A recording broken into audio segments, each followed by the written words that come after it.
Rio athletes' village is getting better after several complaints. Rio de Janeiro. A week before the Summer Olympics open here, the athletes' village is already colorful with national flags draped from its residential towers and loud with the chatter of athletes and crews in matching tracksuits strolling the forested grounds of the city's Olympic zone.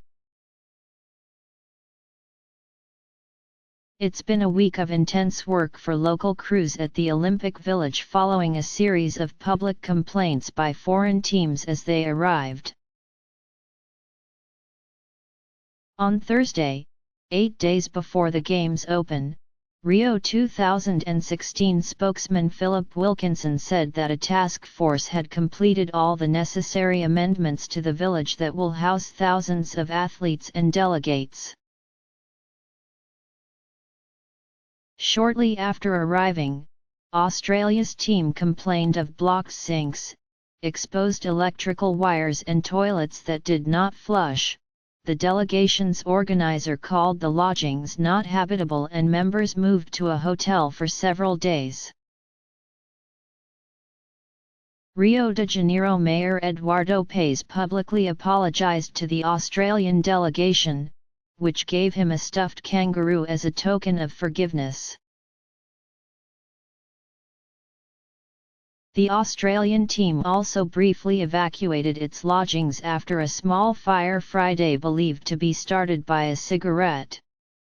Belarus, Kenya, Sweden, and Argentina similarly complained about the state of their lodgings.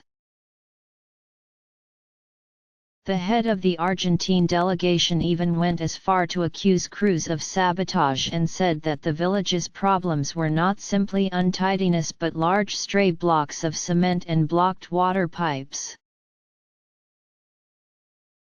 Even after the local organizing committee deemed the apartments fit, several teams of athletes declined to speak with USA Today Sports on Saturday when asked about the state of the village inside. Buses of newcomers arriving at the main check-in also seemed nonplussed by a pungent stream of grey and brown sludge smelling of fresh sewage that ran along the Olof Palme Avenue that forms the northeastern border of the 31-building complex.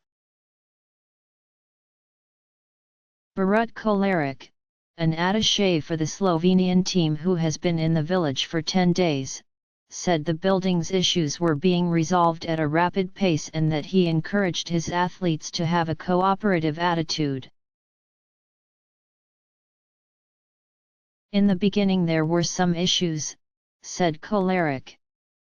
Local organizers jumped together following athletes' complaints and were eager to resolve them.